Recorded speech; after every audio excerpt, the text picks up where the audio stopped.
स्वागत जनाऊँगी आज यही फोनिक्स यूट्यूब चैनल को मु संजय कुमार बैठारू राजनीति विज्ञान अध्यापक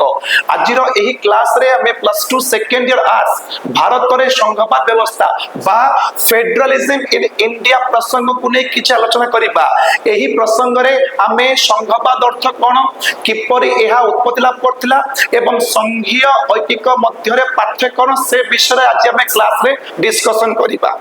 क्षमता बिना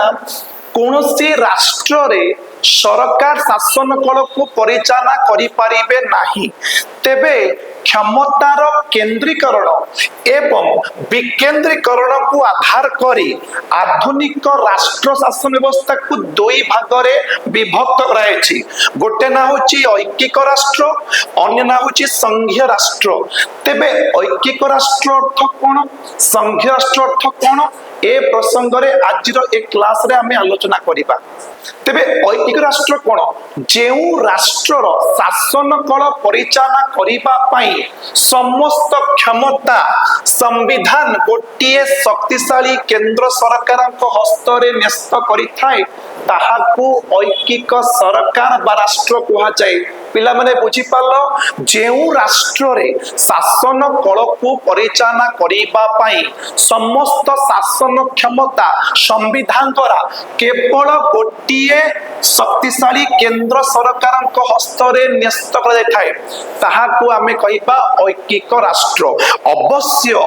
देशर केंद्र सरकार देशर अन्यान्य अंचलर सुपरिचालना पाई से देशरे राज्य सरकार माननकु प्रतिष्ठा करी से माननकु किछि क्षमता हस्तांतर करि थाए। तेबे ए क्षेत्र रे राज्य माने केंद्र सरकारक निर्देश अनुसार कार्य करिवे। जेहेतु संविधान क्षमता केवल केंद्र सरकारक हस्त रे न्यस्त करथाए, तेबे राज्य माने कोनोसी प्रकार संवैधानिक क्षमता उपभोग करि पारंती नाही। पिला माने बुझियला, ऐकिक राष्ट्र माने गोटिए सरकार, से राष्ट्र शासन रो समस्त क्षमता संविधान केवल केंद्र सरकारक हस्त रे न्यस्त करिथाए। आ ए प्रकार सरकार बा राष्ट्र आमे देखिबा को पाइबा पिले कोठी ना जापान, इंग्लैंड, फ्रांस भली राष्ट्र मानकरे क्षमतार केंद्रीकरण गोटिए सरकार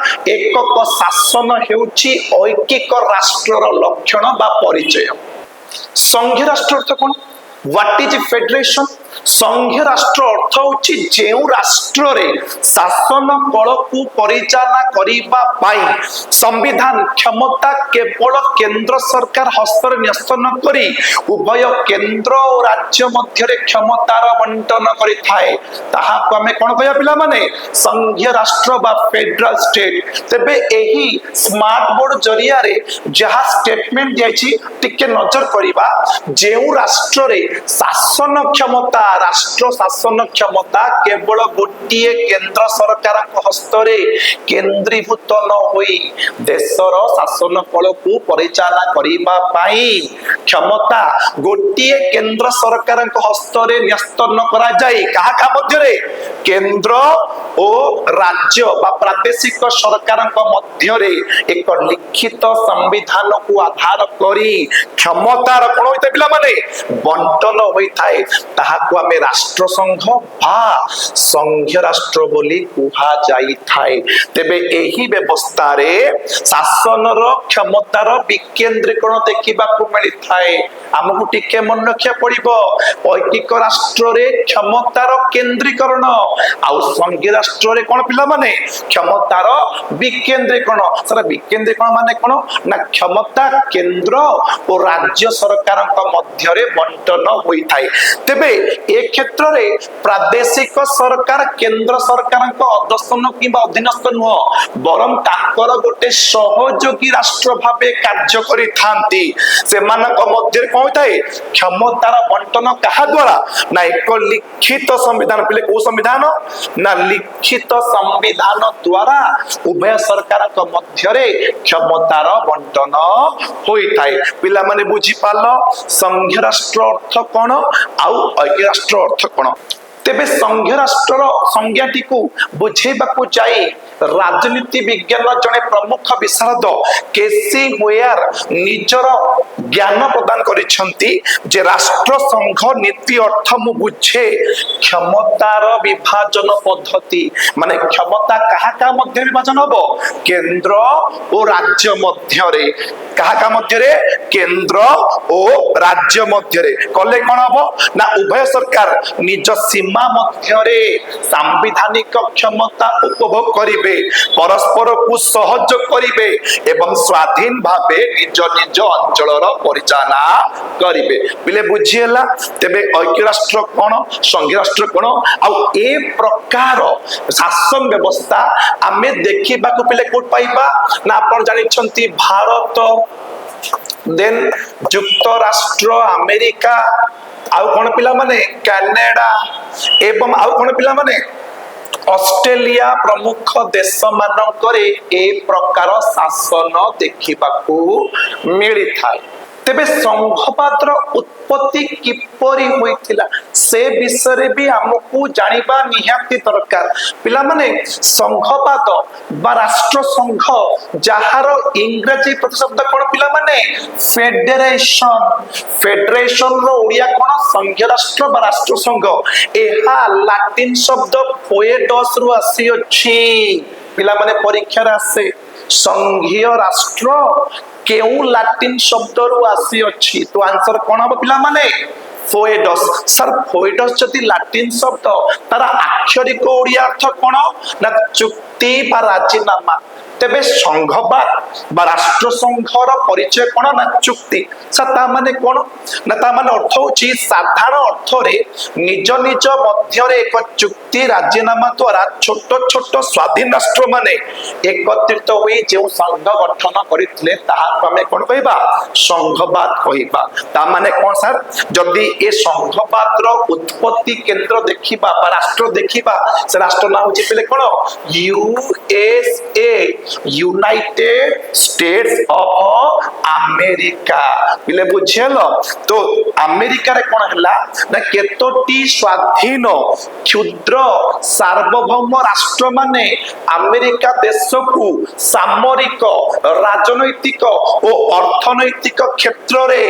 एक शक्तिशाली राष्ट्र परिचय देबा लागि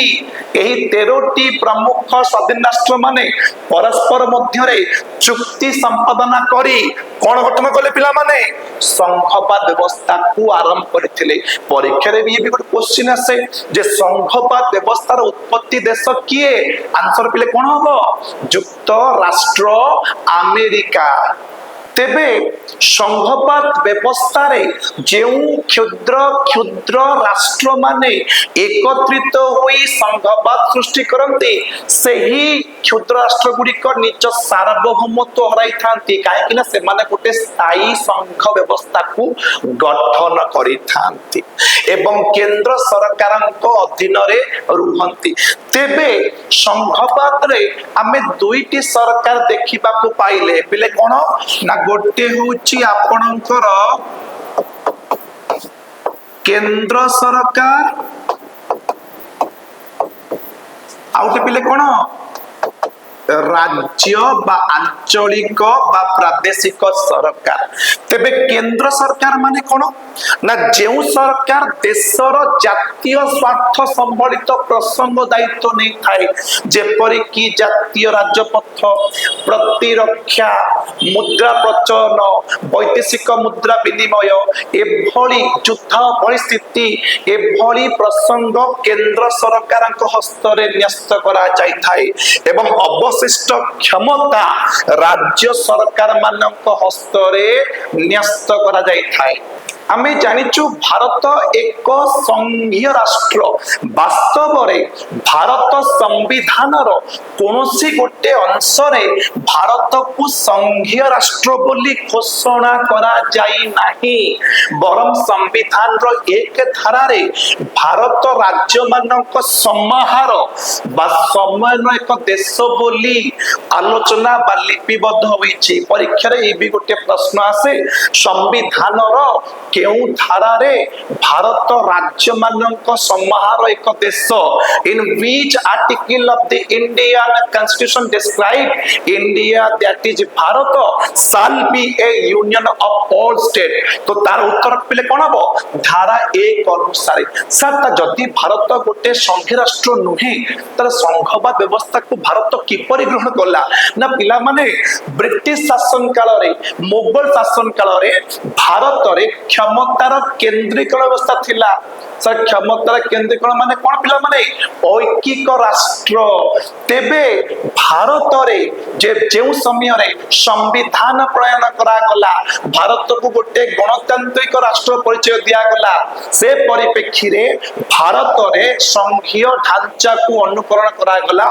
भारत शासन आईन 1935 मसिया आधार रे अर्थात भारत अतीत रे गोटे ऐकिक राष्ट्र थिला किंतु शासनगत सुविधा दृष्टिकोण रु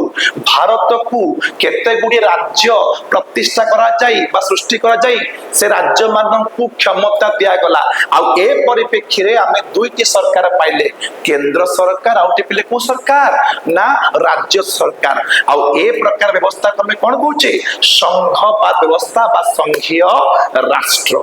पिला माने ए पर्यंत आमे आलोचना करले जे संघीय राष्ट्र कोन ऐकिक राष्ट्र कोन संघवाद उत्पत्ति किपरि होइथिला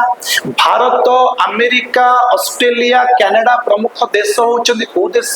ना संघीय राष्ट्र कारण ए देश रे संविधान उभय सरकार मध्य रे क्षमता बंटन करि थाए क्षमतार विकेंद्रीकरण होई थाए दुईटी सरकार दुईटी शासन देखिबा को मिल थाए अपर पक्ष रे ऐकिक राष्ट्र कहिले से देश रे समस्त शासन बल क्षमता केंद्र सरकार हस्तर न्यस्त थाए अर्थात ऐकिक राष्ट्र माने ऐकिक सरकार एकक नागरिकता एकक शासन क्षमतार केंद्रीकरण ये होची ऐकिक राष्ट्रर परिचय तेबे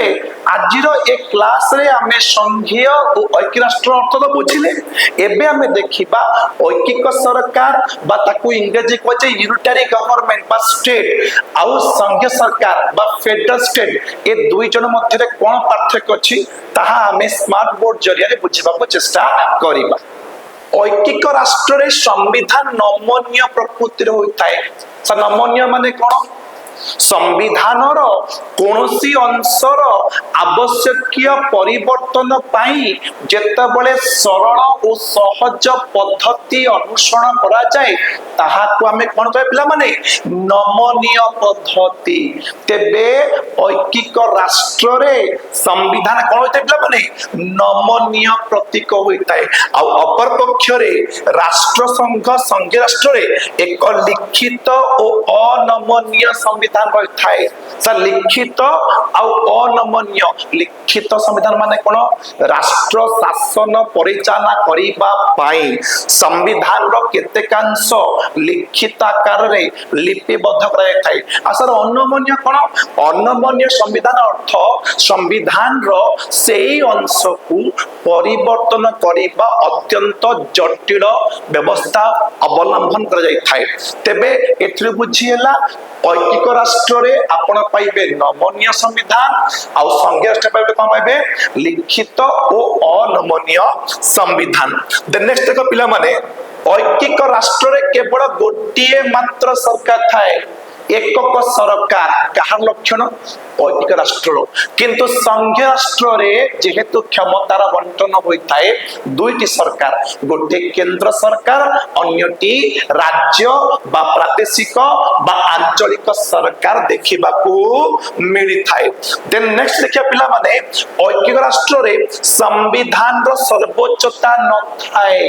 ऐकिक राष्ट्र रे संविधान से भली किछि विशेष क्षमता न थाए किंतु संघीय राष्ट्र रे संविधान ही सर्वे सर्वा आ जो व्यवस्थापिका कहूच सर व्यवस्थापिका पुनी कोन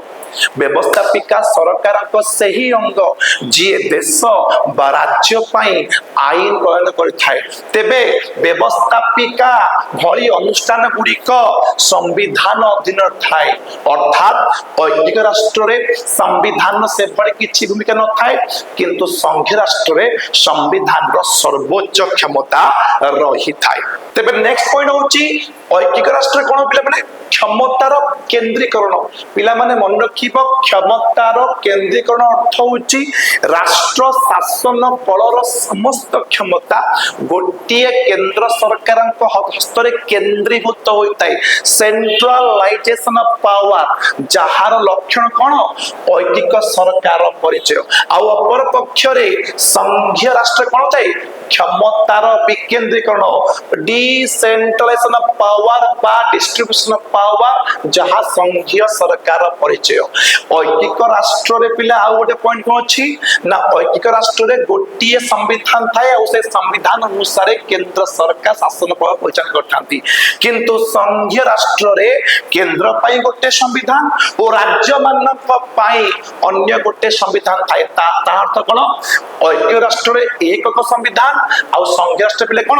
द्वैत संविधान डुअल कॉन्स्टिट्यूशन। ऐकिक राष्ट्र रे एकक नागरिकता बा सिंगल सिटीजनशिप देखिबा को मिलथाय। किंतु संघीय राष्ट्र रे द्वैत नागरिकता देखिबा को मिले। Sir what is the meaning of dual citizenship बा द्वैत नागरिकता? द्वैत नागरिकता अर्थ होची से व्यक्ति से नागरिक राज्यर नागरिकता हासिल करबा सहित देश नागरिकता मध्ये हासिल करथाय। तो गोटिए समय से देशर दुईटी नागरिकता ग्रहण करथाय जहा संघीय राष्ट्र देखिबा को मिलि थाय। ऐकिक राष्ट्र रे न्यायपालिकार से भली किछि क्षमतार प्रभाव देखिबा को मिले नाही। किंतु संघीय राष्ट्र रे न्यायपालिका कोन पिला माने गोटे स्वाधीन निरपेक्षर भूमिका नै थाए। एहा संविधानर रक्षा कवचकारी हिसाब रे कार्य करिबा सहित केंद्र और राज्य सरकार मध्य रे क्षमतार बंटन को नहीं विवाद देखा देले एहा गोटे अंपायर रूपे बा रेफर रूपे एहार समाधान करी थाए। ऐकिक राष्ट्र रे कोनोसी प्रकार विवाद बा द्वंद्वर सुजोग मिले नाही। काहे कि ना ऐकिक राष्ट्र रे क्षमतार केंद्रीकरण होइथाय आ गोटिए सरकार ही शासन कल को परिचालना करथांती। किंतु संघीय राष्ट्र कोन होय पिला माने दुईटी सरकार थांती। मु जेमति कहितले जातीय सरकार नेशनल गवर्नमेंट और सेंट्रल गवर्नमेंट। अनदर वन किए आपनक रीजनल गवर्नमेंट बा आंचलिक सरकार। तेबे उभय सरकार वे तो क्षमतार बंटन को नै उभय सरकार मध्य रे विवाद देखा देले तार समाधान करिबा दायित्व कहार न्यायपालिकार अछि। ऐकिक राष्ट्र रे क्षमतार केंद्रीकरण हेतु वेत शासन व्यवस्था रे पिला माने कोन स्वेच्छाचारी माने कोन पिला माने मनमुखी शासन देखिबा को मिली पारे। किंतु संघीय राष्ट्र रे जेहेतु क्षमतार बंटन होई थाए तनो ए प्रकार राष्ट्र शासन व्यवस्था रे वेत स्वेच्छाचारित शासन देखिबा को मिली पारे नाही। एवं शेष कथा होची पिला माने ऐकिक राष्ट्र क्षुद्र राष्ट्र पाई उपयोगी होइथिबा बेले संघीय राष्ट्र बृहत राष्ट्र पाई उपयोगी होई थाए। मु आशा करिबी आजिर क्लास निश्चित तुम मानक भल लागिथिबो। तेबे ए प्रकार टॉपिक को नेई जदि आपण माने आगो को देखिबा को चाहुछंती तेबे आपण आम चैनल को लाइक शेयर एवं सब्सक्राइब करंतु। एक जरूरी सूचना एवं आपणक पाई मध्ये गोटे खुशी खबर जे बहुत शीघ्र फोनिक्स एकेडमी यूट्यूब चैनल तरफरु आजिकार कॉम्पिटिटिव पिला मानक पाई एमसीक्यू क्लास गुडी आगामी दिन रे अनुष्ठित हेबाकू जाउची। आ आपनक सहयोग ही आमे आपनक निकट रे Indian polity Indian history economics भली प्रसंग गुडी को थोई पारिबु बा आनी पारिबु। धन्यवाद।